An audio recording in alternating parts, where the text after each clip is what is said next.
I think what's interesting about our identities, and this is what I tell to my students or the people I work with, it's called identity, not identity. And so who gets to decide, right? Who gets to decide who we are?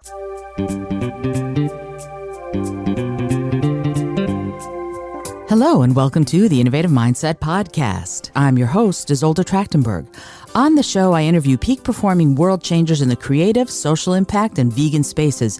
If you like what you hear on this episode, you're going to want to check out the bonus mini episode that you can access if you DM me at Isolde T on Instagram and you let me know you want it. You'll get access to bonus episodes, new art, my latest writing, and other fun benefits. And now, let's get to the show.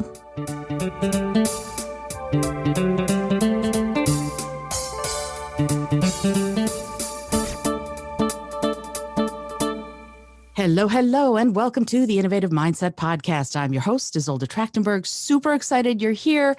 Incredibly thrilled and honored to have my guest today. Check this out. James Young is a Westchester-based educator, activist, and connector. He's the program director of Query, a nonprofit organization he co-founded in 2018, as well as an adoptive father, husband, and lifelong learner. Yes. He's been awarded the Hudson Valley GLSEN Leadership Award in 2007 and the Pace University LGBTQA Center's Alumni Award for advancing LGBTQA rights, education, and equality. James, thank you so much for being here. Welcome. Isolde, I'm so glad to be here with y'all. Oh, this is so wonderful. It's funny how I said to you right before we started recording this, I'm going to have to talk about how we met. So we met at a wonderful restaurant in Lower Manhattan called Peace Food, where I was enjoying my vegan carrot cake and my latte. And I saw a pin you were wearing and went, wait, you stop, please. I need to have you on my podcast. Can you tell me a little bit about that pin and why, if you might know, why I was so excited about it? Yeah, we actually had two pieces of art with us. One was the pin, and the other was my partner was wearing the sweatshirt with our Queer Zen logo. And so what we do is the pin is actually a pronoun that shares our pronouns, and it's beautifully designed. I don't know if you've been to places where you have your name tag and you say my name is, and then you add your pronouns. We wanted to make it something that is a little more permanent, that someone doesn't just write on a marker, but that it's beautifully designed. And it's not just like in your face, here's my pronouns, but like a brooch, it's something you would want to wear. And so that's the pin. And then my partner was wearing the sweatshirt that we made with our logo for our Queer Zen meditation, which is our meditation group. And I think that's what kind of got you going, hey, what's going on here? And what's exciting about that is that we use art, right, as an educational tool, right? It's really, what happened to us and our connection was exactly what we had hoped for, right? Is that people go, wait, what is that? That's interesting. Can we talk about that? And it was fabulous. And I loved it. And when I need this in my life. And I would love to, I'm going to tease this now. We're going to talk about it later. We're going to be doing a fun giveaway of one of those fabulous pins. And we're going to have an image of it in the show notes so that you can see. And there are a couple of things you can do. If you follow this podcast, you're going to be in the running to get that pin. And there's a phenomenal challenge, the Query Pronoun Challenge Instagram page, that if you put your pronouns up and you tag Query Pronoun Challenge, you will get featured. So there are a couple of different ways that you can be in the running to win one of these gorgeous, beautiful pins. I'm super excited about that. This is the first giveaway this podcast has ever done. So James, I'm really grateful to you for being here, for doing that, and for offering one of these pins to be something that someone can wear emblazoned on their clothing to share their pronouns so that they can stand up and also support this incredibly worthy cause. So I want to jump right in, if it's okay with you. You're the co-founder and the volunteer staff program director at Query. And a part of your mission is to make queer theory accessible and fun. But I would love it if you would tell me what Query actually is and what that mission of queer theory being accessible and fun really is. Oh my goodness. Yeah. So it's interesting because we were playing with the different ideas. We have an artist who's working on our team, and we wanted to do something interesting and fun. And what happened was I was driving one day trying to think, who are we? What do we do? Mm. What's our mission? And I started thinking about as an professor, I teach at a small college in the Bronx. And as a professor, I'm thinking queer theory is accessible, right, to those in academia, right? And I realized that not everyone gets to go to college. And I don't know about you, but when I went to college, when I was getting my degrees, I didn't take queer theory. It wasn't No. accessible to me. I mean, so even though it's accessible in academia, it wasn't quite accessible. So we thought, well, what if we took that idea of queer theory and merged them together? And that's how we came up with our name, Query, right? I love it. Yeah. And query also means, right, and to have a query is to ask a question. And so if you look at our logo, you'll see that question mark in the Q, because we believe that through asking questions, we find our most authentic selves, right? I mean, we really are. I'll speak from the I. I was raised in a world where people told me who I was, and I Mm. didn't know. And even at 47, I'm still figuring stuff out. I'm going, wait, what? What? This is a social construct? What are you talking about? This is what I Wow. thought was true. And so, Query, the mission of Query is to make queer theory accessible for everyone, whether someone is reading. One more piece is that the academic writings in queer theory, I have to tell you, have you done some reading, Isolda, on like queer theory? Some of it's a little thick and dense, and I'm just like, what? So Yeah, we not for use the layperson. no, so we use art to kind of break it down. So for example, right, like this pronoun pin or the query pronoun challenge, the whole point is if we can share and respect pronouns, we make it easier for everyone else to do so. It's just that simple, right? It's a concrete way of doing something. Now we can find articles, right, academic journals to talk about why that's important, and what dead naming is, and misgendering and all that, and gender dysphoria. Like we can talk about all of that, but I think the average person just needs to know, what do I do? How do I make it better? Because I think we all want to make the world a little better, right? And here's a simple way to do that. And I think it's that makes it more accessible for everyone. And that's just one example of the many programs we do to make it accessible and fun and pretty, right? we, And it was, I mean, that's when I saw the sweatshirt and the pin, I was like, oh, this is gorgeous. I want more. And yet here's something that you said that I'm like, you you posited that everyone wants to make the world a better place and they just need some guidance on how. And these are simple steps. So before we get into my huge set of questions around that part of it, I would love it if you'd say, you said queer theory is not terribly accessible if it's from an academic standpoint. Can you tell me accessibly what queer theory is? oh yeah. So uh hmm. So from a social, I guess I would say from a sociological perspective, right, studying society, studying human societies, what we have different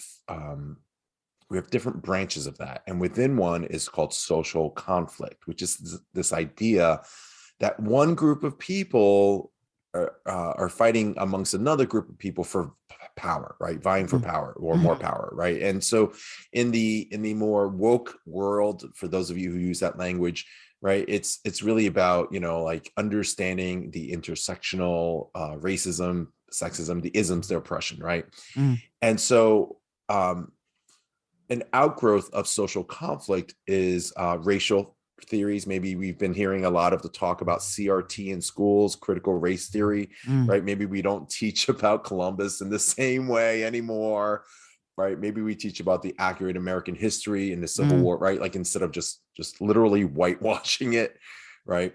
And so that's critical race theory. And part of the outgrowth, along with social conflict, is feminist theories, right? Mhm. And then the other is queer theory. So looking Mm. at the world outside of I'm going to use a word here, I don't know if this is going to work for everyone, but cishet perspective, cisgender, heterosexual perspective, right? Like, does that work? Should I define those a little more? No, I don't think you need to define them more. I guess the way that I'm looking at that, because first of all, thank you for the clarification and the explanation. When I hear someone saying, what are your pronouns, to me that someone is genuinely, I think, curious and wants to be respectful of the other person, right? You want to show respect in community, whatever that means. And so how does query, how do you believe that we can best do that, provided we accept that posit that you had earlier that said everyone wants to make the world a better place?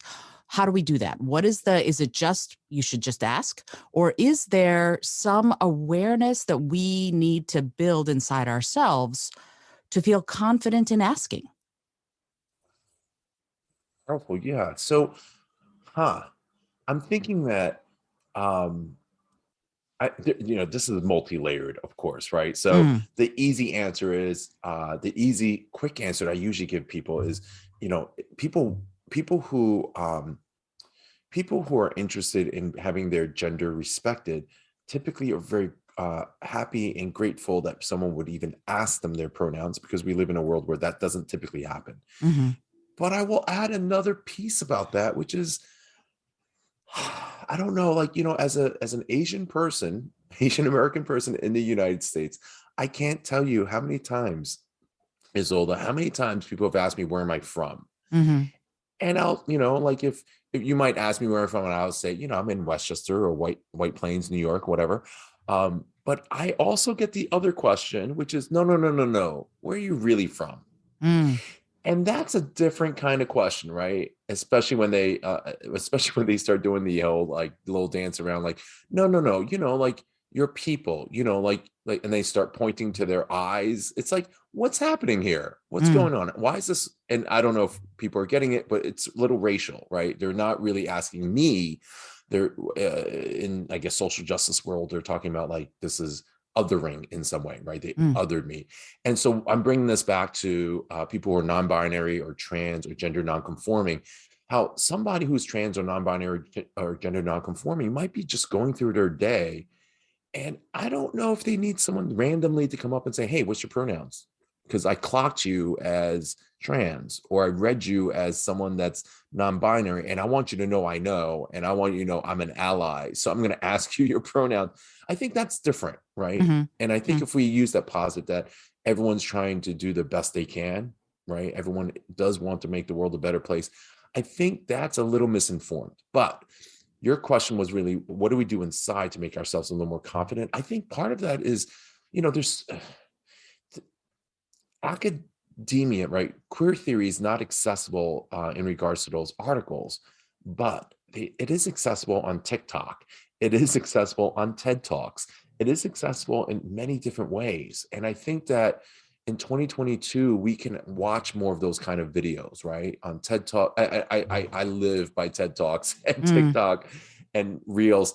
And there's a lot more information there that helps me feel more confident about, oh, this is what I mean by gender, and breaking it down for myself to understand, like, why do I wear pink nail polish, or why don't I wear nail polish? Kind of like breaking down gender in my own head and understanding in what ways I have been, I don't know, for me personally, how I've been duped to think gender is only one or the other.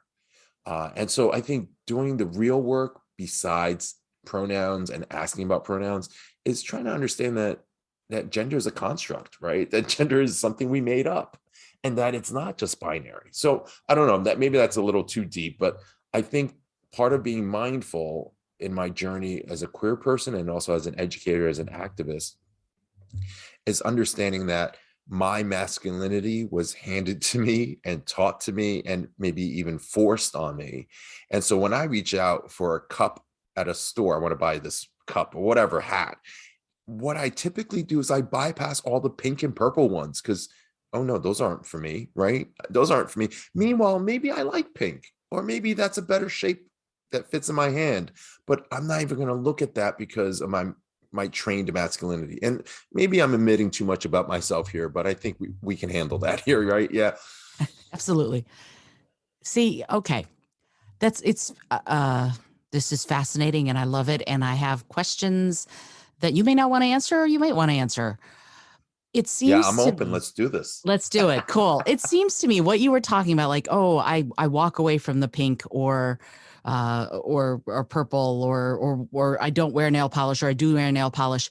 It seems to me that you said it's a construct, and I would like to ask about going even a step further, that who gets to decide, right? Who gets to decide that pink is for quote girls unquote and pantsuits are for boys.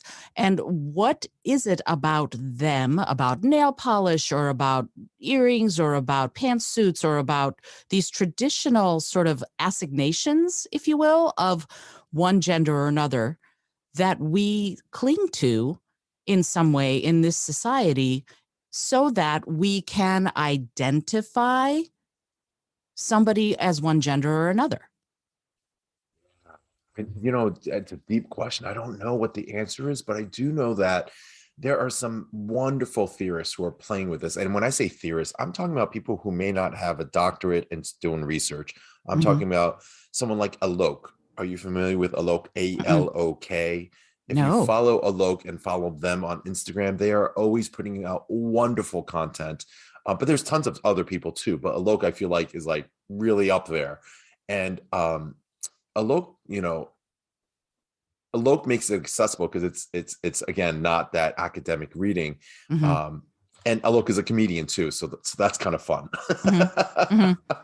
So I think what's interesting is this is so multi-layered. So on the surface level, right? Like pink, blue, whatever, like we can argue, we can even make the argument that 100 years ago, pink was considered a boy's color and Right. blue was considered a girl's color because it was meant to calm them, right? Like girls are supposed to be calm.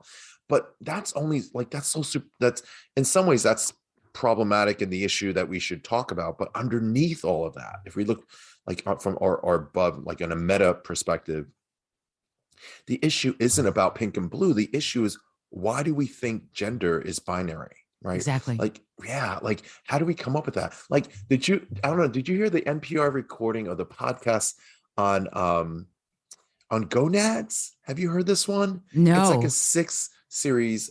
It's amazing. And they talk, it was I want to say it's Radio Lab that did it. And Mm. they did this whole piece and they asked people who have gonads. They just asked random people. And over again, people would say men do, right? Men have gonads. Mm. And it's scientifically, all people for the most part, right, have gonads, men and women and non-binary. Like ovaries and testicles are both gonads, but we have this concept, right, that's so gendered, and that gender is also part of the patriarchy. So you ask, who decides that? I don't know if there's any one mad scientist sitting there going, ha ha ha, I have created this. But I do think that it has something to do with colonization, right? It has something to do with Eurocentric values. It does have something to do with control of race along with gender. I was reading something recently about how the colonization of female bodies was racially motivated, right? It Mm. was to say that, it was something about like hair and removal of hair. I think I've read this on Alok's page. And the idea of no hair on women's bodies meant that they were more sophisticated, right? And Mm. it separated them from women who had hair, right? It created this Mm. like, you had the luxury of being able to get rid of that, right? You had the money and the time to do that, whereas women with hair were considered more quote unquote savage. And that was also part of shifting the idea of race too, right? That white women had no hair. Hmm. That's very interesting, and it's that notion is very close to my heart. Every things that you're saying, I'm like, yep. I'm able to click, sort of check some things off. Something you said a minute ago, and I want to come back to this notion of hairiness, and I guess our notions of it ties into notions of gender, of femininity, and all of that. And for me, what you were talking about earlier about getting stopped and people going, where are you really from? I'm an immigrant, right? I actually wasn't born in the USA, but you can't tell. other than the fact that I have kind of an unusual name. You can't tell that I was born in the former Soviet Union unless I tell you. Nobody ever comes up to me and goes, "No, where are you really from?"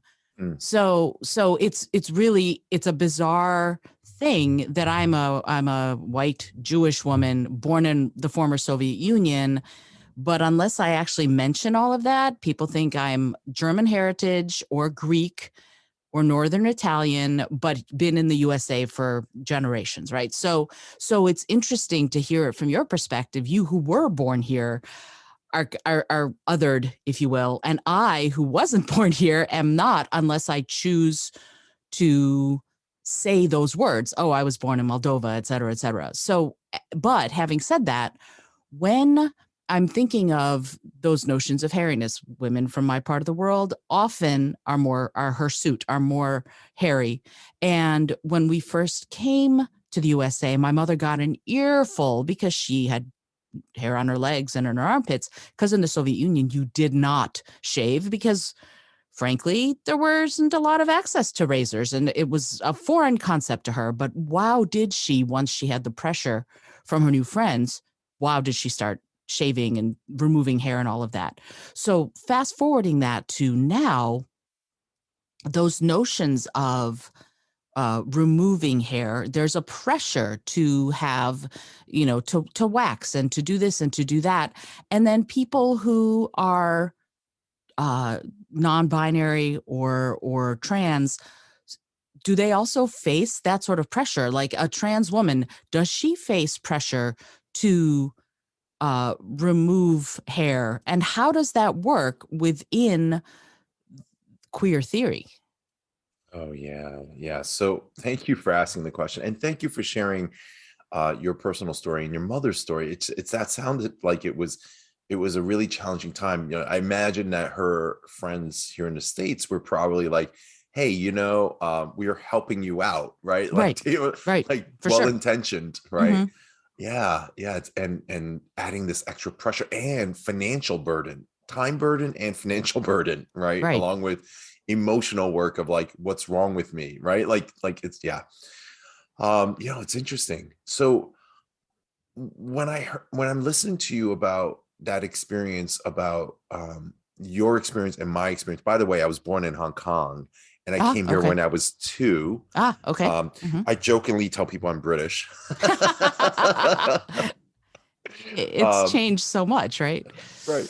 Um, so yeah, so I was born in Hong Kong, came when I was 2. But here's the thing: I think what's interesting about our identities, and this is what I tell to my students or the people I work with, it's called identity, not identity, right? And I so love who it. gets to decide, right? Who gets to decide who we are?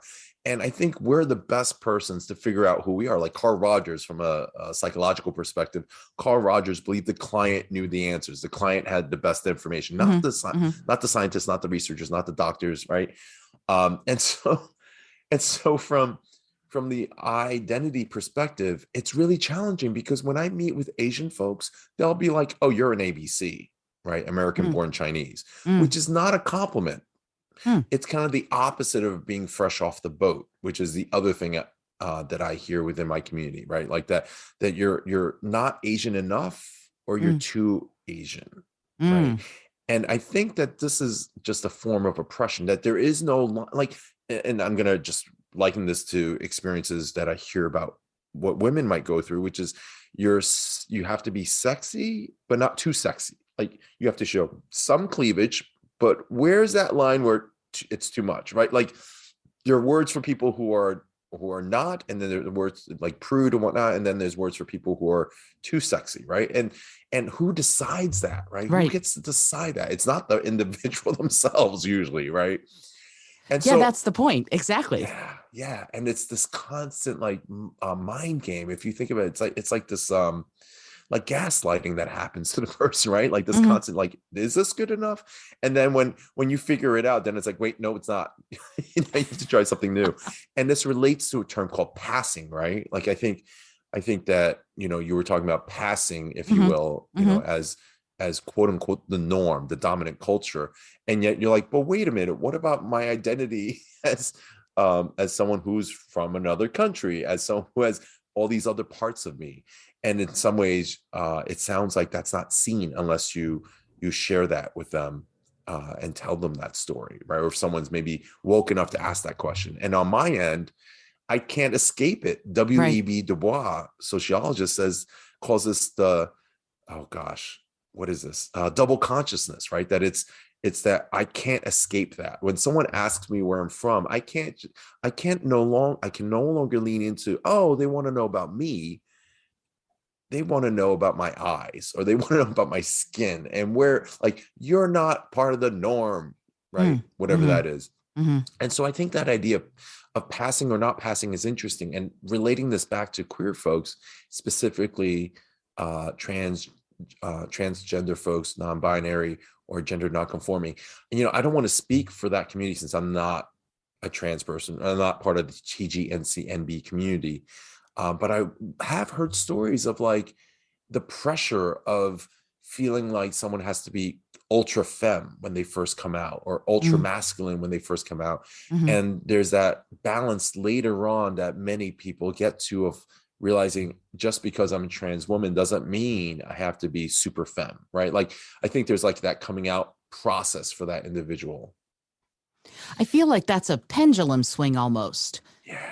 That to me, what you're describing feels like I'm going to go further than I might even be comfortable with, to then wind up somewhere in the middle that makes me comfortable, where I feel like I'm at home in my own skin. And I don't know if that's the case, but that's what it sounded like you were describing. Yeah, and yeah, exactly. I think that's the experience I have learned in both groups that I'm a part of, which is the Queer Zen group and the queer what's the other group? QCBC, Queer Community Book Club. In our book club, we read books from queer authors, and we've read transgender history, we've read queer brown stories, beyond the gender binary. Like, so we've read many different queer books, specifically part of the books that are about the TGNCNB community. So therefore, we have members in the group that are identified as trans or non-binary. And I've heard over and over again stories like that, stories of, like, I've always felt like I need to push a little further because I don't want to be clocked as trans. I don't want to be, I don't want to be read by someone as this. And so I pushed myself even further. And then I realized, but that's not what I want. That's not who I am. Like, why am I doing this?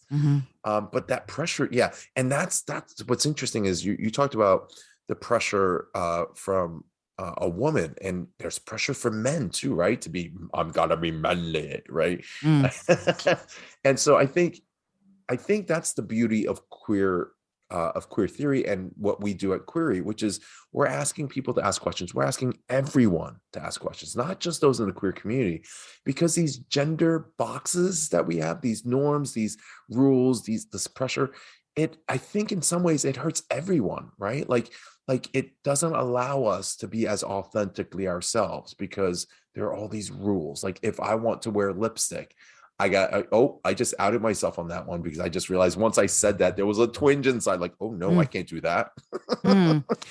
But if I were to, right, like, there's that message that's buried in my head that says, nope, you can't.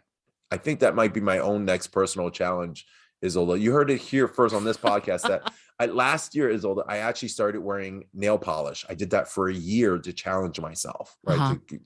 And it was weird. Oh my goodness. I had all these really interesting interactions. But yeah, I wonder if I will try lipstick. There's a part of my gut that says, no, you can't do that. But I wonder how much of that is my authentic self and how much of that is something I learned, right? And so anyway, just the point is, queer theory and Query, what we do is we ask people to ask these questions, not to change who we are, but to find out who we are underneath it all. And I love that you said that. And what I thought when you were talking about the nail polish and the lipstick is that there's a big difference between I can't do that and I don't want to do that. Right. One is that reaction of it wouldn't be, quote, right for me. And the other one is, no, I don't feel like it, which is coming from a much more self-aware, self-centered, if you will, place. And that's a different kettle of corn. And I love that you said it in a way that made me go, yeah, there's a huge difference between what I feel I can't do or I'm not allowed to do and what I choose not to do. Two totally different things. And so when you talk about query and you're talking about the things that you at query, all of you at query are trying to achieve, you have things going on, you have programs and campaigns going on. I was wondering if you could talk to me a little bit about what some of those programs and campaigns are and what the difference is between them. Oh, I would love to talk about that. I do have one more thing to share based on our Mhm. last conversation while we're doing this meta approach of looking at all this, which is in queer theory. Is that this is okay to do it here? Of course. Great. Thank you. So in queer theory, you asked about like what would they say about this kind of stuff. So I think passing is something we talked about. Mhm. But another term that's used is gender performativity or gender performance. Mm. And when I was first learning this, I was like, oh, yeah, trans people definitely have a gender performance. Da, da, da. And then the more I started digging into, I'm almost embarrassed because I can't believe how much I didn't know before. Mm. Like I'm here today talking about this going, I can't believe these were my assumptions. But I think that's the beauty of asking these questions. Gender performativity is something we all do, right? Mhm. Like how I get dressed in the morning, the fact that I work out to change my body shape, right? Like we talk about trans folks or gender nonconforming folks. We talk about them, oh, they're trying to change their body.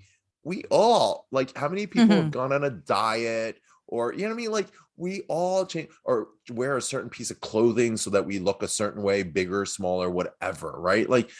So gender performativity, the idea of performing our gender by brushing our hair, by cutting it short, by wearing it long.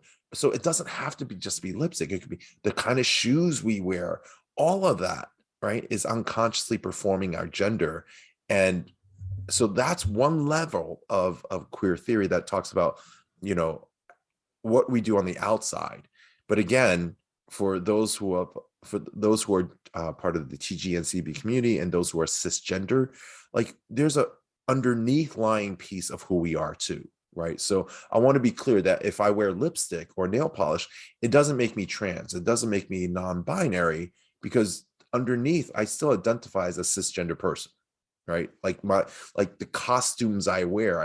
Is it RuPaul that said that? Like you're born naked and everything else is just drag, right? Like right. I Like love I mean RuPaul. I love that. I mean that's queer theory right there. Bam. Yeah. So thank you for letting me share that. Oh, I appreciate you saying that because that's something I've thought about too. That notion of it's an adornment, it's not necessarily an identification, and if you unless you choose it to be, I guess. And so I'm super grateful for that. And by the way, I'm hoping that someday I will see a pin that says it's identity, not you-identity that I can get from query because I thought that was brilliant. I love that. That is amazing and wonderful. And so yeah, if you wouldn't mind going through and chatting a little bit about some of the because you're offering query offers this to people who are interested in learning more about queer theory and also make, as you said, getting it in accessible chunks. Can you talk a little bit about some of those programs and campaigns and what the difference is between them? That would be really Totally. helpful. And Thank you. and I'm excited about making that pin now because a lot of our work is driven by ideas from other people's that people are like, no, you should do this. We want that. So yeah, I'm looking forward to making that. That's You'll awesome. be you'll be the first person we contact once we do that.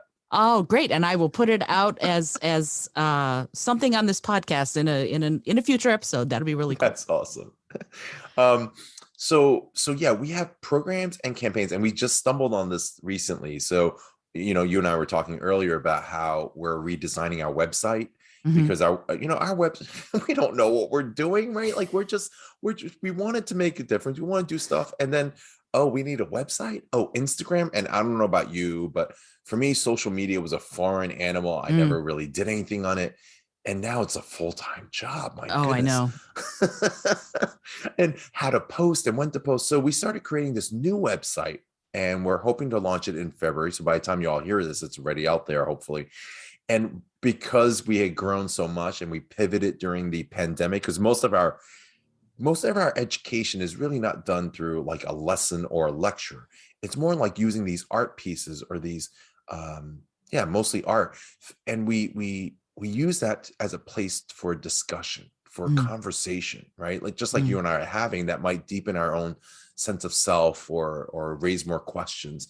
And so we our first project was called Sticks and Stones, where we took hurtful terms that are used against or within the LGBT community, and we turned them into interesting rebuses. Now, again, academically, rebuses is a strange word, right?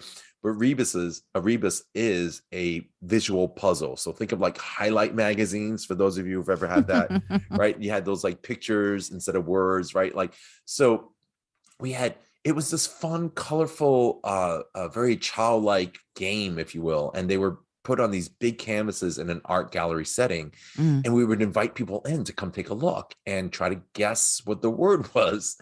And people would go through a roller coaster of emotions, Isolde. They would look at it going, what is it? They have this curious, furrowed brow, like, what is it? And that's what we want. We want them to get curious, right? Mm, And mhm. then when they figure it out, they're like, oh, that's a bad word. They suddenly realize, oh no, I can't say that. Like, these are words used against LGBTQ folks. Like, wait a minute. And then next to it includes like a definition and stories of how people were called these words, or some people reclaim some of these words. Speaking of reclamation, we call ourselves query using the word queer, and some people don't reclaim that. We have, right? Mhm. um but that's an example, right? In some of the words that we used to be used against us, that some of us are reclaiming. So anyway, so that was the Sticks and Stones program. And with our new website, we realized we had grown so much since the pandemic. And so we couldn't, with the pandemic, we couldn't do these art gallery showings and these small conversations that we were trying to do, right? So we started creating other programs. So now we have the difference between programs and campaigns. That's our new website. We're understanding, we're kind of like reorganizing ourselves. We're Mm. doing this Marie Kondo. Do we love it? Keep it. Otherwise, we're going to toss it, right? I love that. Yeah. So our campaigns, we've decided our campaigns are projects that are ongoing and long lasting. So Sticks and Stones, where we talk about words that are used against us or within our community, we decided that that's going to be an ongoing project, that at any time someone can request for us to come do a program with them, and we'll Mm. show the images and have the conversation. We also have programs, and our programs are something that we run weekly, that it's an open group where people can show up and participate in every week. And we do that in partnership with our local LGBT community center, which is the Loft. And currently it's all on Zoom. So weekly we run a queer Zen meditation group. Every week we get together and we do these meditations Thursdays from 5:30 to 6:30. We have guest facilitators that come in, which is quite fun. Last week we had someone come in, one of our allies, Zoe Flowers. She came in and did this wonderful meditation about connecting the fragmented pieces of ourselves. Oh my gosh, it was gorgeous and beautiful. And she's such a wonderful person. Next, oh, I just said last week, which I realized as a podcast doesn't make as much sense with time frame. That's okay. Time is a construct too. So, hey. Right. That's fair. Yeah. So we also have like someone like Soul the Drag Queen who's going to come in and do a piece on using tarot cards. And our meditation group is quite fun because it's non-traditional. It's completely free and it's non-traditional, and participants can come and go as they like, get what they need from it. We do a focused meditation, and then we pick a song for the week that goes with the theme, and Mm. people can use that as well. It's quite fun. We also, with Queer Zen, we also do a truncated version of whatever we do on Thursdays on Saturday. We do that on Instagram at Queer Zen Meditation. We do like a 7-minute, we call it our 7-minute Saturday morning 7-minute sit. And we Love do it. that because we wanted to make it accessible for anyone else who's interested. And you can watch the recordings, or you can simply show up live and do the meditation with us. And speaking of Saturday mornings, Isolde, did you watch cartoons growing up on Saturdays? I don't know. Like I Of did. course. My favorite, I don't even remember what they are now, but I just remember good time with cereal and cartoons. Oh, And so, absolutely. For me, it was Kimba the White Lion. That was my oh, favorite cartoon growing up was Kimba the White Lion because oh, he made all the animals in Africa go vegetarian. So oh there you my go. gosh. I Yeah, have they to were go find that now. That's yeah, great. all of the animals in his quote kingdom unquote were they all nobody ate each other. They were all vegetarians. They all Oh ate my or even goodness. vegans actually. They were all vegans, yeah. So that was my favorite cartoon. Anyway, keep Oh going. my gosh. I can't wait to watch that. That's amazing. It's interesting because I'm a vegan too. And, hence Yay. meeting at Peace Food Cafe. And what's interesting is, as a vegan, I find it's interesting because I feel like there's so much overlap. Like, I feel like any social justice issue, there's so much intersectionality, right? It's Mm, about why can't we figure this out together and stop fighting each other on these, right? Like, how do mm, we come together and make ourselves better, right? right. And maybe better is not the right word, but more authentically ourselves, right? Right. If we really dig down deep. Which honestly, it's better too Yeah. because if you get to be yourself, isn't that better than pretending? So I don't know. Anyway, go on, please. Yeah. So Saturday mornings, instead of having cartoons now, we have our Saturday morning queer fest, right? Like, I mean, that's not a real thing, but Saturday morning you can join us 9:30 and if you Eastern Standard Time. Again, that's if you're on the, East Coast of the US. But yeah, people join in from all over. And then you can follow that up with our queer community book club at 10 o'clock. And that's something you would register with the Loft. It's an hour long. It's a discussion about whatever we read that week. Mm-hmm. And what's great about Queer Community Book Club, which is considered a program because again, people show up every week. What's great about it, it's the focus is on queer community. We happen to also be a book club. Mm-hmm. So we build community and conversations through our lived experiences. And we use the book and the readings and our discussions from that as a trigger point to get to the real stuff, right? To get to who we really are. Mm-hmm. And so, Isolde, if you didn't do the reading that week, no shame, right? We're not going to be like, oh, tisk tisk, right? It's more like show up and you're going to hear someone say something and you're going to be like, oh, yeah, me too. Or, oh, I didn't know that, right? And so it's really open for anyone to join. And again, it's not just for queer folks, although it's Queer Community Book Club. It's about people who want to know a little bit more and learn a little bit more about themselves and the world in which we're in. So you get to do that Saturday mornings if you want. At least when I say mornings, I mean on East Coast time. I love it. But it's a great resource because, especially if you are just beginning your journey, whatever your journey is, to sort of self-identity, whatever that is for you, this is a really good resource to start to see and to learn and to build that community because I remember when I was in college, this was in the 80s, and there was a huge group of us going to a morning TV show, and it was right around when the first AIDS quilt came to the University of Michigan, and we were going to a taping of a TV show, and one of my dearest friends who is gay, he wasn't out to his family, so when we were in the live studio audience, he had a paper bag over his head, and it was a way for him to stay safe because he wasn't out to his family and he was out to a bunch of his friends but not all of his friends, and this way he could feel safe, so this query to me is such a gem because it's a space, it feels like a space where you can feel safe, and that is incredible, and I'm Yeah. so grateful that you have it.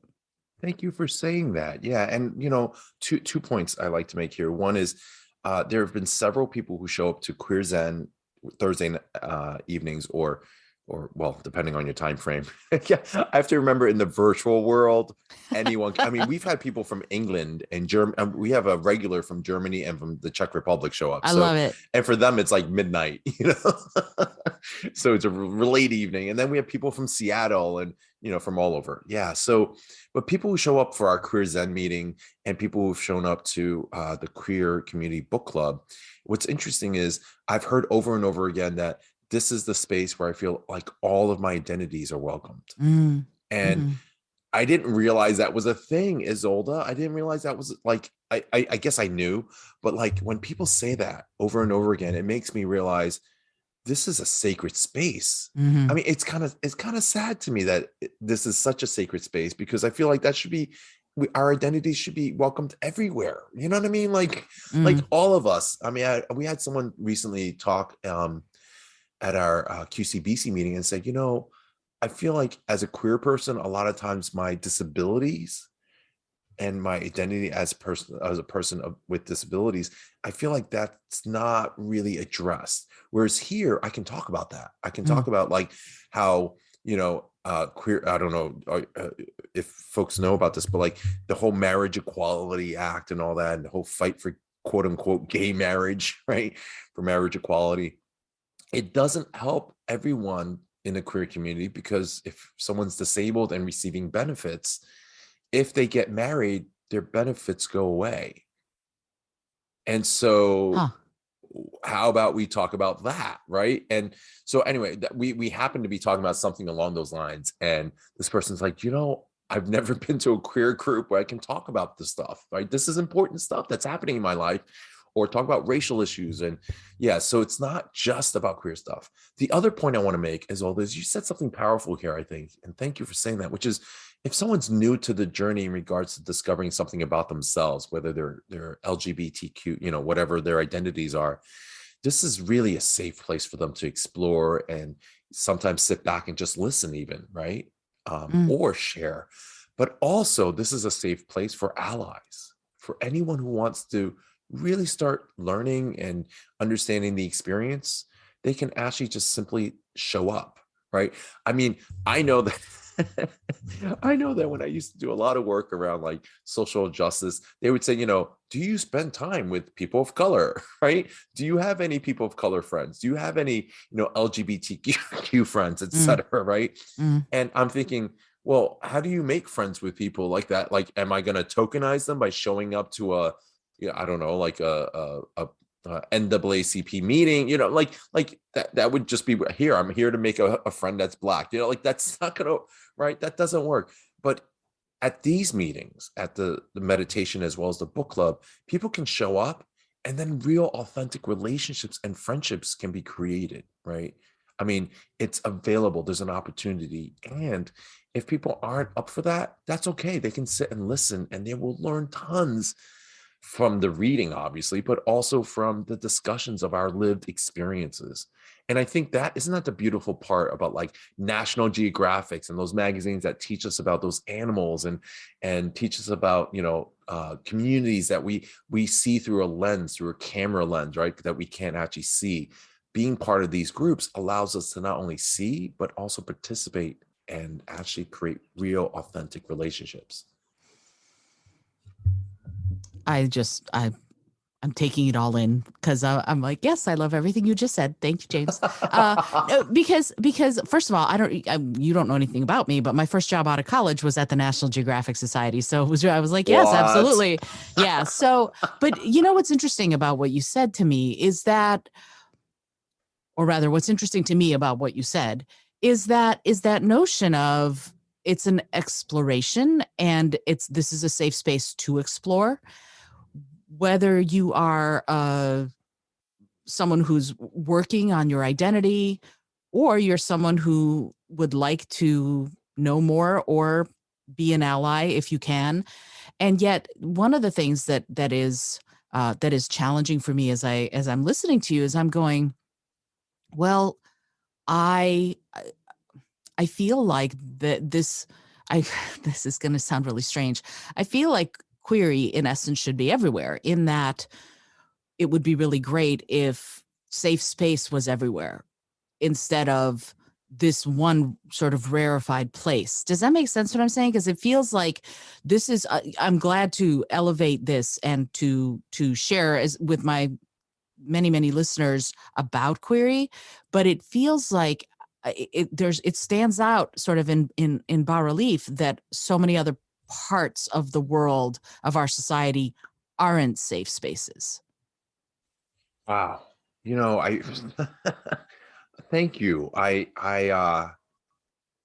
like I said earlier, when people say certain things in the group, sometimes I'm like, really? Like this, how this is that kind of a sacred space for you? Like to me, I think that's the beauty of what we're doing here is that what is that phrase, right? Be the change you want to see in the world, right? Like we Query wasn't around. I even give you the backstory. So here's the thing. We saw Black Panther. Did you see that movie years ago? Black Wakanda Panther. Forever? Sure. Of Yes, course. yes. I kind of in my mind saw you do the arms across the chest. Yes, I love I that. totally did. Yeah, so we went, my friends and my partner, like we went to see Black Panther, and then we left the theater. There's some wonderful sirens out there. They're like, "Hey, listen, this is important. Listen, everyone." That's right. Perk up your ears. Yes. So we came out of that theater saying, "What?" Like for those of you who haven't seen it, I don't want to, give It's any been spoilers, but years. it's been out for years. So Yeah, let's you can get spoil to it by now. Yeah. So Anybody who listens to this show, James, has seen this movie, so go okay, for it. great. So I mean, there were tons of Black characters, not just one, right?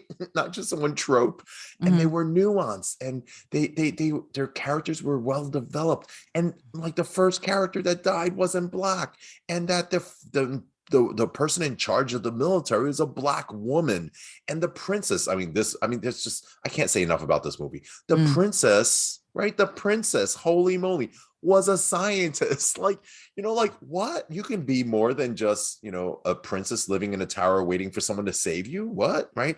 Like I just like we walked out of that going, what? This is great. This is great. This is great.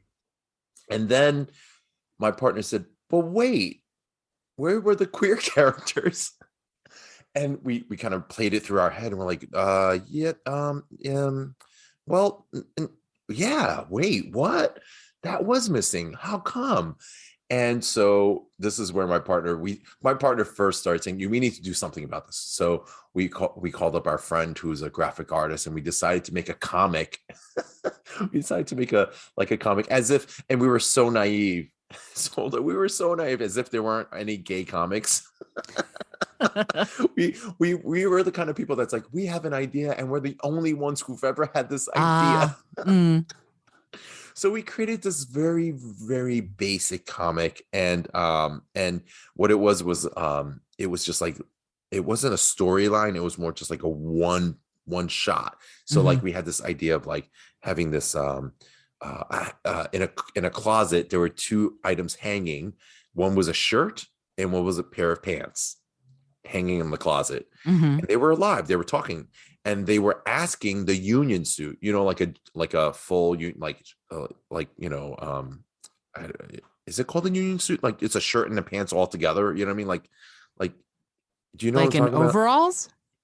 Kind of, yeah, that works too. But it had sleeves and everything, like I'm thinking about PJs when I was a kid, like pajamas I used to wear as a kid, like it just zips right up and it's a shirt and pants. Right. I used to know them as jumpsuits, but anyway, yes, go on. there you go, that thing. So you have the pants and the shirt asking the jumpsuit the same question, which is, are you a top or a bottom? Ooh. And it's meant to challenge, right, the concept of like, why do I have to be one or the other? like where's that idea from, right? Again, challenging that binaristic thinking, that dichotomous way of thinking. So anyway, we had a bunch of those. I'm not going to bore you by telling each one. What happened was that project fizzled and died because we had no idea what we were doing, and then we discovered there are actual queer comics, right? Like so we then pivoted and started playing with that sticks and stones thing we just talked about, terms that were used against us, where some of us are reclaiming some of those terms. Anyway, so that's how it all started.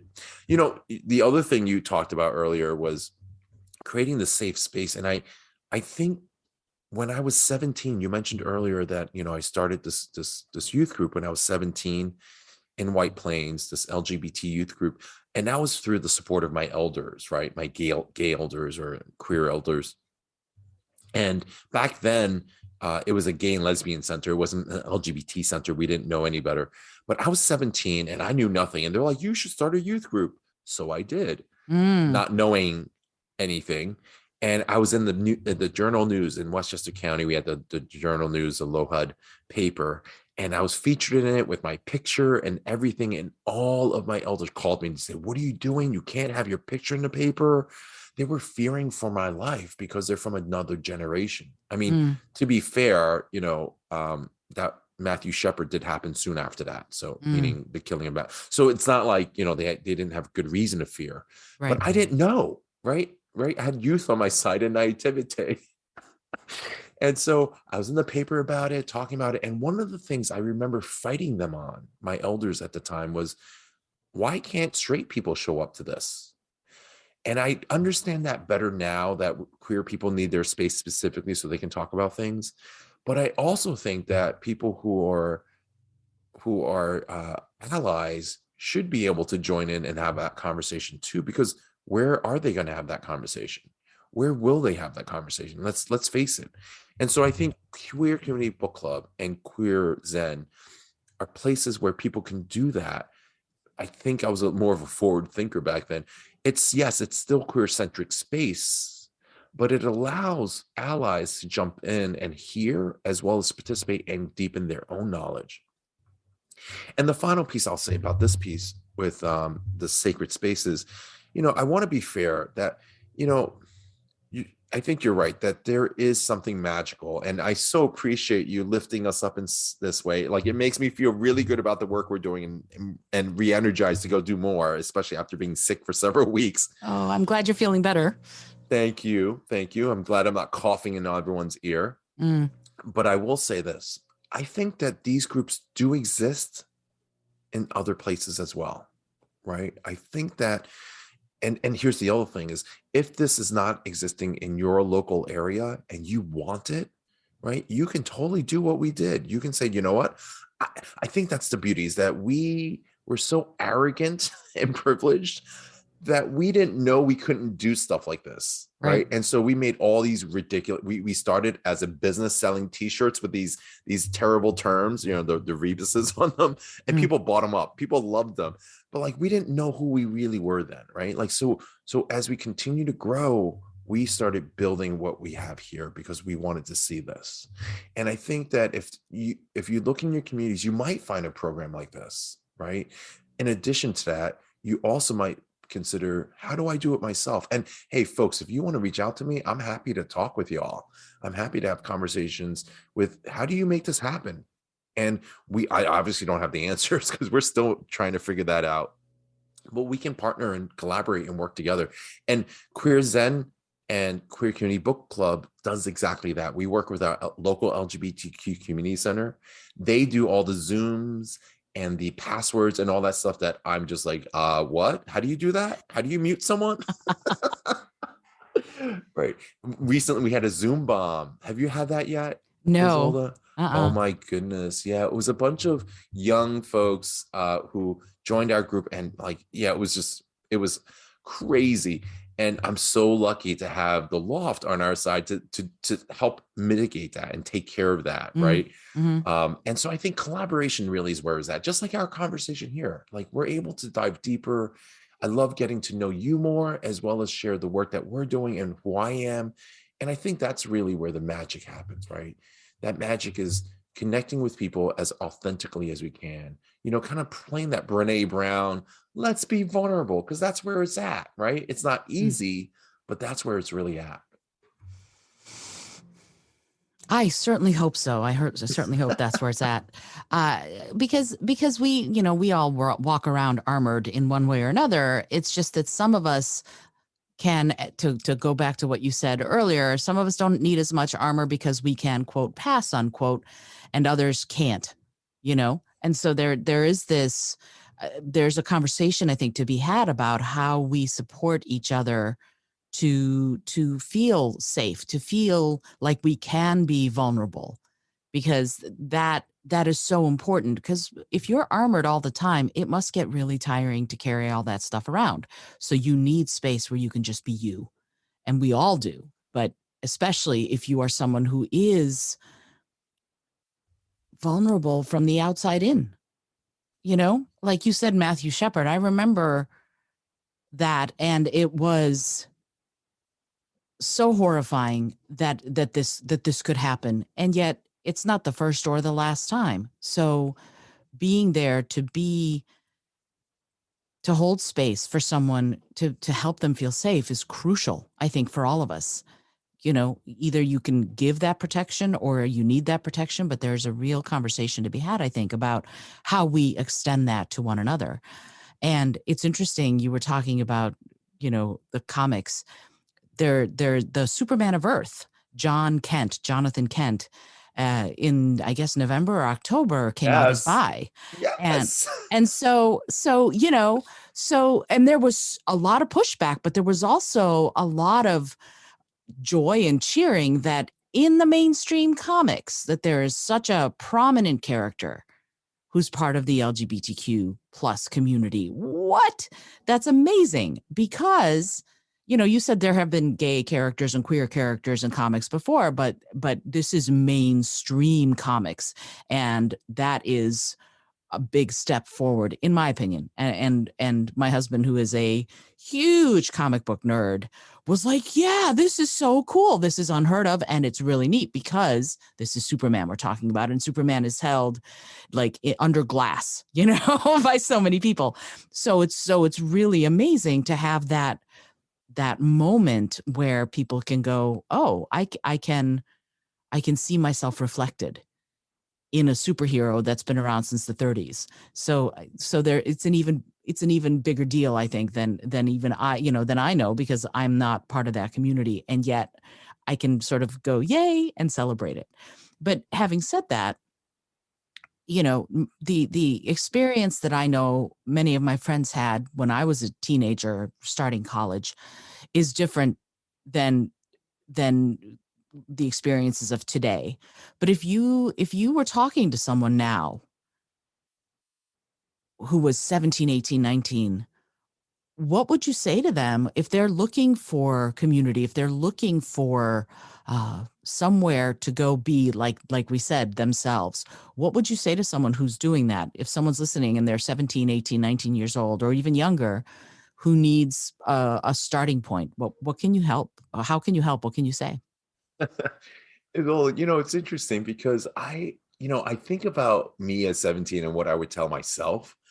But what I'm learning about 17-year-olds today and the world in which we live in, which is social media and TikTok and all that, is that most 17-year-olds who are queer are so in the know.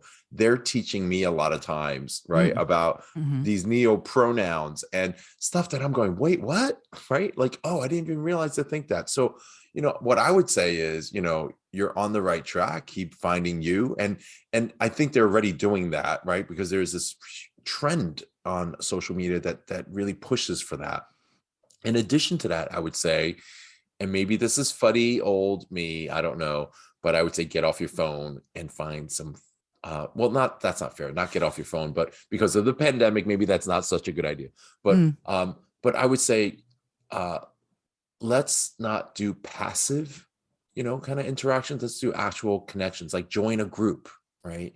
And experience those awkward moments of silence or those weird moments of ouches in a group where people are really trying to connect and get better, right? Like I feel like the devices that creates this asynchronous relationship where I can text you and then you can respond and think about it before you text is different than these real live conversations like that you and I are having. You mentioned that you hardly ever edit, right? Like you just have it really raw and open like this, Mm-hmm. right? Mm-hmm. And so like the awkward moments are gonna happen, like and that's a part of real conversation. That's I think when we talk about LGBTQ youth, I think that they probably have a better handle on the content and the knowledge. They have more of the terms.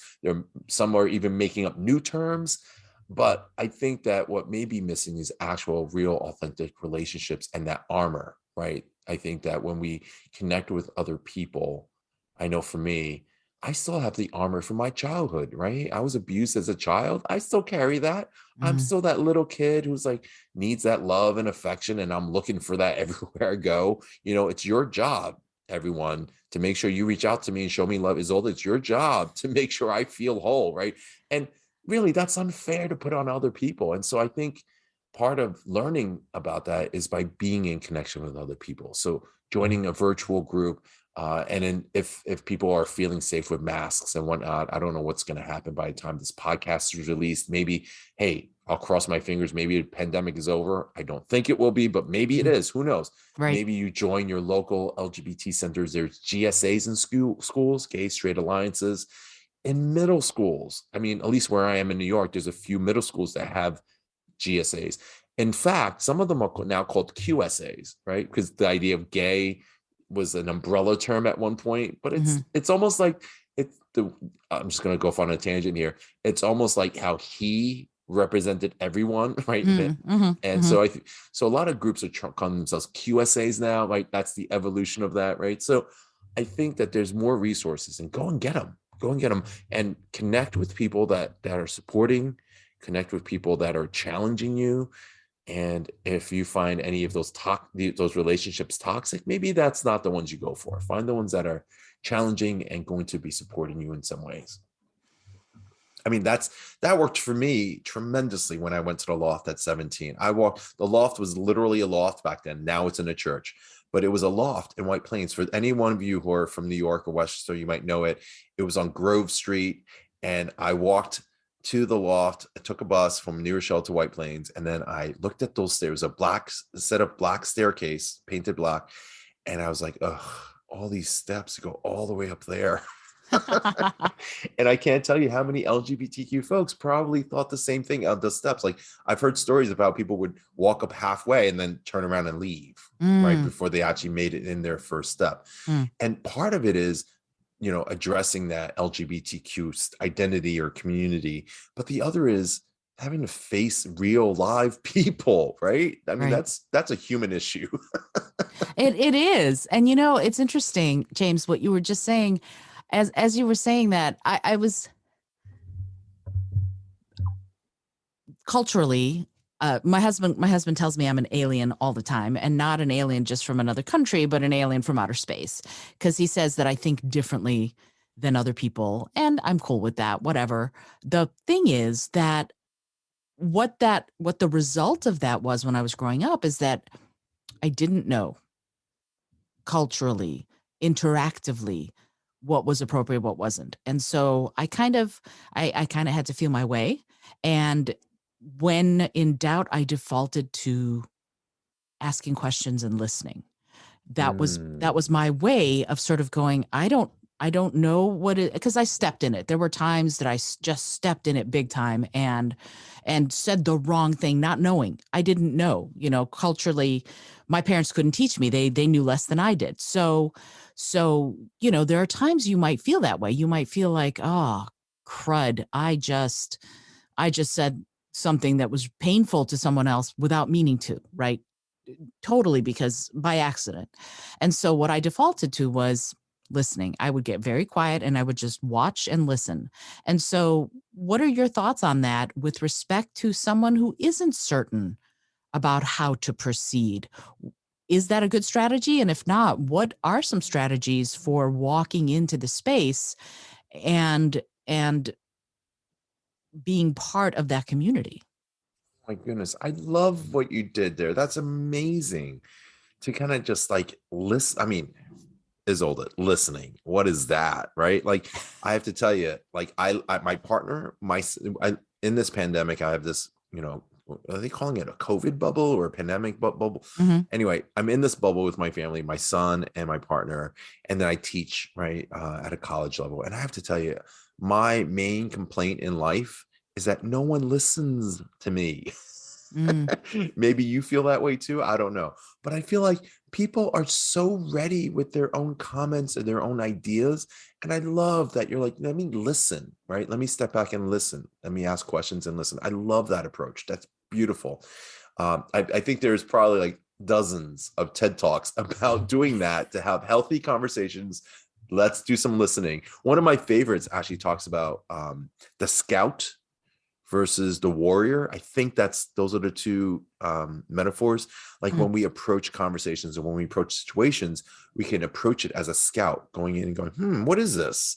Versus going in and saying, no, this is my idea, right? And I love that approach, that scout that you mentioned, like taking it in and maybe stepping in it and then go, okay, my bad. Tell me what's going on. And knowing that you can do that, that's a superpower. I think you've got some superpowers. You're the one that we should be uplifting. Oh my goodness. Oh, listening that's very is sweet of so you. Thank you. listening is so challenging, right? And listening not just to respond, but listening to reflect on what this person's saying. And then my biggest thing is I've done some trainings with my partner. I'm like, hey, listen, just tell me back what I said first. And I know like Mm-hmm. parents do that, right? Parents kind of tell their kids something and they're like, wait, did you hear me? Can you tell me back what you said? Right. And Reflecting. Yes. I do that with my partner sometimes. I'm like, wait, hold on. I hear you have a reaction, but can you first make sure that I understand that you understand what I said? Like, can I feel heard too? Right. And Right. I think that's an important part in relationships, right? Asking for what you want, not always getting it, but asking for what you want. And so if someone's new to this, right, and someone's like stepping in it, or someone's trying to explore or join a community, I love the idea of joining in and listening, right? Listening and seeing, like kind of surveying, observing. And maybe I might add one more piece to that, which is I'm going to reveal a little bit more again.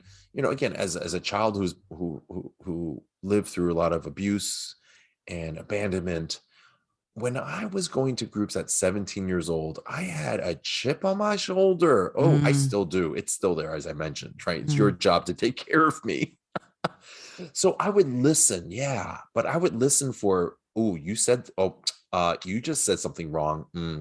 Like I would listen to shut people down. I would listen Mm-hmm. to keep people away. And one of the things I might offer someone like me is say, maybe we listen with a little more forgiveness. I think in groups they say sometimes like, maybe we offer the idea that people are here with a good intention, even Mm-hmm. if they say the wrong words, or that we imagine that people are here with good intentions. Mm-hmm. And that's a hard one to do, Mm, right? To for sure. forgive someone for saying, so James, where are you really from? And I'm like, ugh, I can't believe I'm in this group. This group is horrible, right? Like to have that be my first experience of that Right. group. But that doesn't mean I can't get something out of that group. And it doesn't mean that person who asked that question, it doesn't mean that they might not end up being one of my really closest and dearest friends, right? Mm-hmm. Um, Mm-hmm. yeah. So don't, for me, I think the advice is listening, but also like maybe not just shutting people out immediately, kind of like kind of see it through a little bit, see it through that first meeting, couple of meetings. I agree with you completely. And it's, to me, for me, what you were just saying, that notion of, extend yourself in kindness, that like I always go lead with kindness. Yes. That's the goal.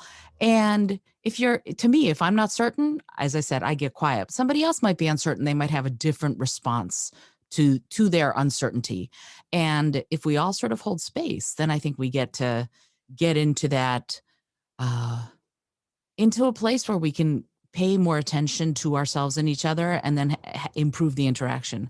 And I'm also a child abuse survivor, and we one of the things that I think sets child abuse survivors apart is we become hyper vigilant Mm. over everything, and so you get to a place where you start sensing danger, and sometimes the danger is there and sometimes it's imagined, but you react anyway. So when you're already vulnerable, I imagine walking into a place that is going to be an exploration could feel really challenging. So, what you said, your point is well taken, that yeah, even if you're challenged, maybe you can not necessarily assume that someone meant to harm you. They just could be ignorant, could not know, and then you can have an interaction about it. What are your thoughts on that? Gosh, Isolde, yeah, I appreciate you saying that. And you know, I'm of two minds about this. I'm of two minds of everything I say. Are you a Gemini? Actually, Aries. But Oh, yes, I what? would fit well as a Gemini. Are you an Aries? No, no, no. I'm a Libra. I'm Ah, a very nice. quintessential Libra. So yeah, I'm of two minds of everything because, like, like I obviously don't want someone to put themselves in a position where they're not trusting their own instincts, right? Trust your own instincts. Of course, if it feels not so great, maybe walking out of that group is important. And I've literally have done that. I've been in groups where I'm just like, And it's not about that one comment that one person said. It's more like, this is not safe for me, right? Mm-hmm. And taking care of ourselves, trusting our own gut is super, super important. And so, yeah, there's that. But then there's also like, how many groups am I going to walk out of? You know what I mean? Like, that's my personal experience. Maybe that's not someone else's, but I remember like walking out of too many groups, ending too many friendships over one statement or another. And again, this is my personal experience. So maybe you're not going to do that, but I realized that over time, like I was shutting people out, like, and maybe for someone who's starting the journey on being an ally or discovering LGBTQ or social justice work, maybe we join groups and we are going to play with this idea that fish don't know what wet feels like, right? That that maybe I'm that fish with that privilege, and maybe my uncomfortability has to do with my privilege and not necessarily someone attacking me, right? Like maybe I mean, it could be an attack too. And if someone's attacking me because of my privilege, I don't think that's a safe space, right? Right. But if someone's challenging me a little bit, right, I think that's a little different. And maybe they're not as skillful with it. I will say this though, Isolde. I think that I have in my life, I've definitely given up way too much power. Every time I walk into the room, I think the other person is better than me. That's my default, or that has been my default, right? On this interview, is all that you surely know what you're doing. I have no idea what I'm doing. That's my typical default, right? Well, And you're that doing gives up. great. So there you Oh, go. thank you for that. You're like a super affirmer. That's awesome. Affirmations are great. But I think here's the thing, like, I don't need to give up that power, right? And the other thing I do is I will do the opposite sometimes, because I will sit in a room and think everyone's better than me. And when someone makes a mistake, ooh, I got you. You're Mm. obviously not as you're obviously worse and you're not safe.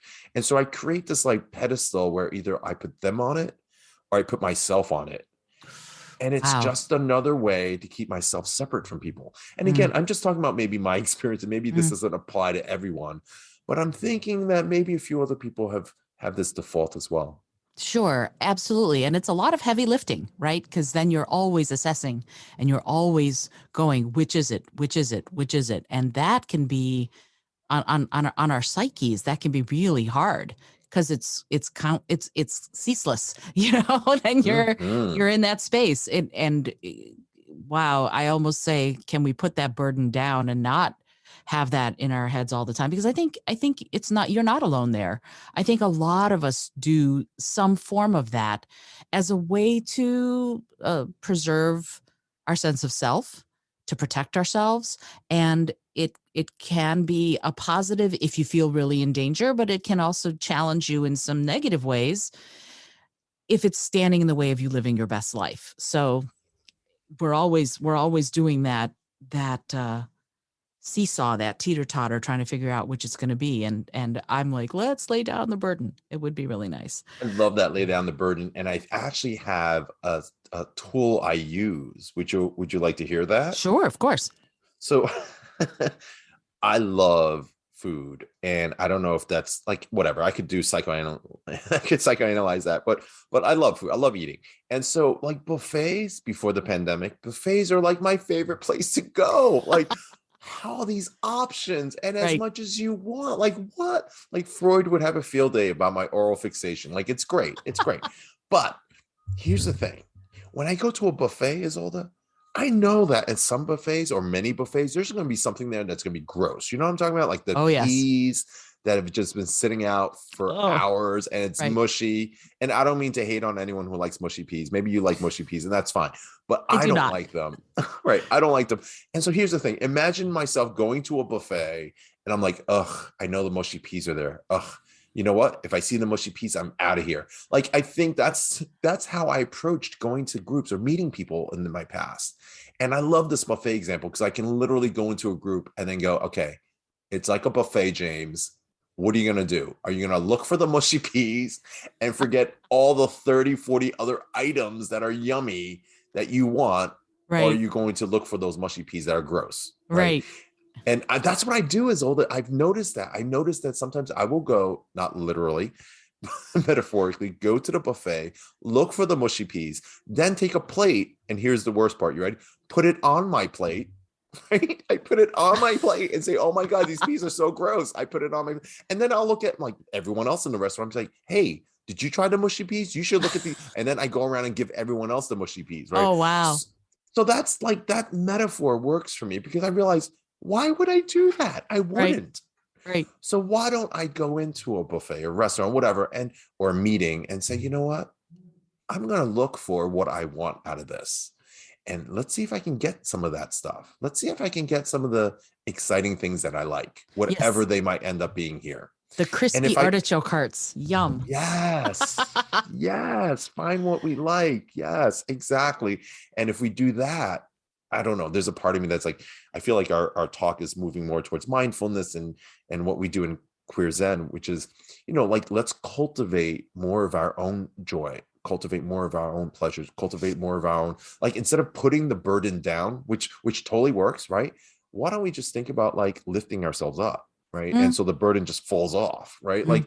Like if we focus more of what we want, right? The Secret, do you remember that whole book and the movie and that I whole trend? do. Hmm. Yeah, it's like if we focus on more of what we want, I'll show up to a meeting and I'm like, oh my gosh, this is scary. I don't know anyone here. What do I want out of this? I don't know. I want to feel good. Okay, so let's find some places I can feel good and let's do that. And I think Query provides that. And I think other organizations like yourself, these podcasts, I think that's why your listeners are listening to you, right? Because they're finding something. I'm sure in this talk so far, and maybe other talks, people are hearing like, oh, ouch, right? Or whatever. I'm sure I've said something, but I think your listeners are savvy and say, you know what? We want to get the good stuff out of that. And you find the good stuff. You leave the rest behind. You don't need it, right? I hope so. But also, I mean, one of the things to talk about this podcast for a sec, I love getting notes. I love giving notes. I love getting notes, as in this could be improved. Great. This worked for me. This didn't work for me. Great. I come from a theater background and an English background, and doing that kind of feedback is fabulous, right? As a writer, I run the vegan writers group of New York City, and I I've told them I will always give you notes, but you have to know the kind of notes you want, right? So there's a lot of self-awareness about this, is that we we can only make the offer and hope that it will be received in the spirit in which we made it, which hopefully again is trying to make the world a better place. But you also have to know, like you said, what do I want out of this? What do I want out of this interaction? What do I want out of this space? What do I want out of this meeting? What do I want out of embarking on this project? The more you know that, I think the more you can, again, live your life on purpose and with purpose and have it be a life that you want. So there we go. Yeah, And now I'm stepping off my soapbox and I going back love to. that. And even if you don't, even, and I'm just going to add one more small piece, which is sometimes I don't know the exact words of what I want, but it's a feeling or Mhm. it's like this color, like, you know what I mean? Like I may not be able to articulate it, but just asking myself that and just going, oh yeah, it's something. I can't name it. That's good enough too, right? Kind of like, yeah, getting a sense of it as I walk into a meeting or getting a sense of that as I go into a restaurant, or like getting a sense of like, I want some sort of good in this is enough. Yes. Thank you for having this wonderful conversation. I love this. Oh, that me too. And it's interesting. What you said also sparked something else for me. That notion of the feeling. We have an amazing detector right inside us all the time. We do. It's the belly clench. The belly clench will tell you if your belly clenches, that's a fight or flight response, right? So if you're feeling it, there's something there that you can examine. There's something there that you can figure out. And if there's no belly clench, if you feel calm, if your organism feels okay, then that might be a positive thing that you can move towards as opposed to moving away. So I always, when I talk to my clients, when I do my presentations at companies and organizations, we talk about the belly clench a lot, because that is the organism preparing to flee. So Mm. so so there's something really powerful about that information. And if you start paying attention to it, you will get a lot of information about whether or not what you're in front, what faces you, with the part of the buffet you're at, is something you want, like crispy artichoke hearts, or something you don't want, like mushed peas. So there's a little bit of something there for you to take away with you if you're listening to this. If it's okay with you, James, I know I could keep you here for the next 6 hours, and I know that you have a day to get back to. I would love to ask you. We started this conversation talking about pronouns, and I would love to ask you honestly. Talk to me about that. What is it about pronouns? What are we doing when we respect pronouns? What's going on with it? I would love just an overview if you don't mind. I discovered this a couple of years ago, that the idea of pronouns. And oh God, what a learning curve it's been on that. But the general idea, I think, to my mind, is it's a simple and concrete way to show that we respect and share people's pronouns. Like that Mhm. we share, when we share our pronouns, we're showing that we can share it and that we will respect ours and other people's pronouns based on what they tell us. I mean, it's like sharing your name, right? Like I'm earlier you said, do I go by James, Jimmy, Jim? Like that's a great question, because some people won't ask and they'll just start calling me Jimmy. And I'm like, who's that? Like you might Right. as well call me Frank, right? Mm-hmm. And so I think pronouns are the same thing here, except the interesting thing about pronouns is that they're usually not used when the person's around. I mean, sometimes they are, but usually it's when they're not there, you're talking about the person. So that's when you use the pronoun, right? And so um, what I learned is in the TGNC communities, transgender, gender nonconforming, non-binary communities, there's this term called misgendering, right? Misgendering is not using the correct gender of that person. And by learning the person's pronoun, by letting them know you respect their pronouns, it makes misgendering even less. So this is a violence prevention effort, really, because when folks are being misgendered, especially those who are in the TGNCMB community, it heightens gender dysphoria, which heightens other issues like depression and suicide. Now, I'm not saying one misgendering is going to lead to all that. I'm saying that this is just one piece of this enormous thing that we're trying to unpack, right? Mm-hmm. So that was my start. And later on, as I started doing this work and the pandemic happened, and we were like, I have students who are like on our screen right now, on Zoom. I realized we were doing this as an audio recording, but like I have my name there, but not my face, right? I realized that I had a lot of students who would do that. And I had non-white names, right? Non-white sounding names. And I don't know their gender. Like I can assume James, right, is male, or even though I might be wrong. But like I realized there's a racial component here, right? Isolda. If I don't know that name and I'm used to only white sounding names, I don't know the pronoun that you use. So that's why if we put it in our Zoom accounts or our emails or whatever, like it saves the person from having to ask it, but also it lets the person know that you are actually respectful of people's pronouns as well, right? And if we all did that, it would just make a huge difference. I think it normalizes the fact that we use pronouns. And so someone who's part of the TGNCMB community who might not pass, who might pass, whatever, it makes it easier for them to share their pronouns too. Otherwise, they're the only ones in the room calling out saying, hey, we need to make sure that pronouns are used here.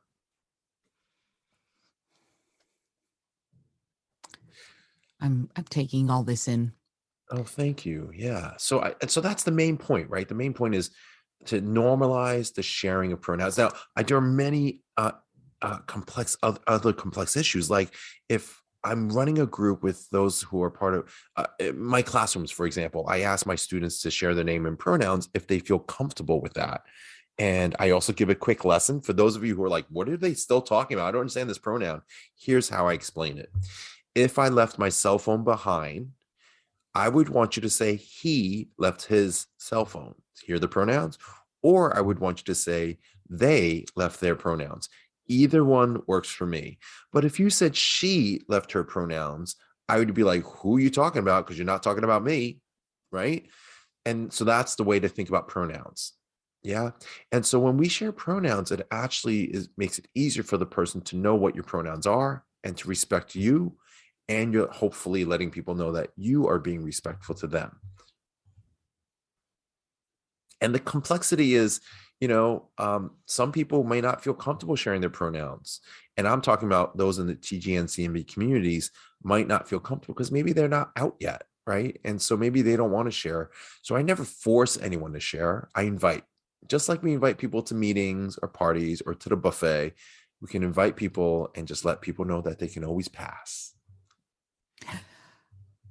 It's like filling out a form where they ask for your gender, and I am always happy when I see prefer not to say as one of the options. Mm-hmm. Like I just was filling out tax form for some of my contractors, and they asked, that as part of filling out the form, I had to give my name, my address, blah, blah, and they asked for my gender. And there's a number of different options, but the last one was prefer not to say. And I went, oh, cool. That's because I remember when I first started filling out forms, that was not ever, there were two and that was it. And it's a different world in many ways from when I was in college. And it's funny how much we talk about college in this conversation. This is a quick little story for you. When I filled out my application to go to the University of Michigan and to get housing assignment, they thought I was a boy and put me in an all male house wing of East Quad, which is sort of the arts dorm. And I got there and they said, wait, you're in Second Hayden? You can't be in Second Hayden. And I was like, why not? And they said, because it's an all male floor. You can't live there and there are no other spaces. So I ended up in a completely different dorm and had a completely different college experience because of that. It was complete. I was living in the same dorm as the hockey team and the baseball team and not as the artists. So it was a really interesting moment in my life going, yeah. And it was because of my name. They saw my name and were like, yeah, I have no idea what this is. So there They is didn't this. ask. Yeah. And, it was all done by mail. This is pre-internet. So there was no contact or anything asking. So this is one of those times where you have to think to yourself, who are we and what does it mean when we are asking for that as part of who we are and as part of being respectful to ourselves and each other. So it's important, I think, that we really work through that and figure it out, moving again, kindness first. That's my soapbox, and I'm going to stand on that one. Kindness first. I really want to thank you. I know as I said, I could keep you here another 6 hours, but I know, as I said, you have a day to get back to. I am so grateful, James, that you took the time to be here and to talk about this. And we're going to do that giveaway, and I'm going to put a picture of the pin. And remember, if you go to give me the Instagram account again, as far as the queer name challenges. No, what was query pronoun challenge? Query All pronoun challenge. one word. Yes. Go there and if you have your pronouns out there, they will feature your page. And if you follow this podcast, you can get entered to win the pin, which will be really cool. And I love the pin is gorgeous. You will love it. I'm just saying. All right, cool. James, I have one question that I ask everyone who comes on the show. And it's the last question I have for you. And it's a silly question, but I find that it can yield some profound answers. And the question is this: if you had an airplane that could skywrite anything for the whole world to see, what would you say? Goodness, I might need a second on that. Take your time. Oof, I tend to ramble, so I could see this being a paragraph long, but they may run out of Exactly. cloud. That's why I made the question the way I made it. It's got to be short and succinct. It's like a tweet. Yikes! Wow. I'll get back to you next. No, that's not going to work. Let's see. What would I want people to? I guess from James' perspective, right? I feel like, so not speaking about query, but speaking from me as James Young, I guess I would play something along the lines of,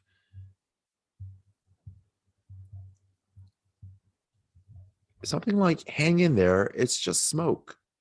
to play, because I guess there's a comic part of myself, right, that says that's what Mm. you're seeing in the sky. It's not Mhm. even, it's not even real, right? It's just smoke. But also just let people know that maybe life is kind of like that. Like, it's just a lot of it's smoke and mirrors, like our armor, our whatever is like, maybe it's just something that if we hang in long enough, right, we might notice that, and then we can actually create our own ideas and our own um, authentic ideas, as well as create even some of the fun smoke and mirror stuff too that might be interesting. Yeah. And we can all marvel at each other's and really be there for each other as we explore. And I think that's a lot of what you and I have been talking about today is that there is an open-hearted exploration to be had in the space that you're talking about in query, but also in society, in all of our cultures. We can all be open and respectful and learn and listen and all of that stuff, as long as it's and this is my, again, personal soapbox, in kindness. So James, again, I'm super, super grateful that you took the time, and I hope that you'll come back, and I would love to talk more at some point. I know you have a day to get back to, but I'm really grateful. Thank you for being here. My goodness, thank you for making the time, and thank your listeners for listening and spending this time listening to us. Ah, what a great conversation. This has been Isolde Trachtenberg and James Young. For the Innovative Mindset Podcast, my brain is fried. I hope you enjoyed today's episode. It is. It's just fried. That's the best way of saying it. And I'm hungry, so I want to go eat, and I'm going to go do that too. If you've enjoyed today's episode, please drop a line. Let me know. All of the links for Query and the various Instagrams are all in the show notes, so that you can learn more and get more information, more ideas, more everything, because doggone it, we all deserve it. We all deserve to be ourselves. Until next time, I always remind you to be bold, be creative, and most of all, be kind.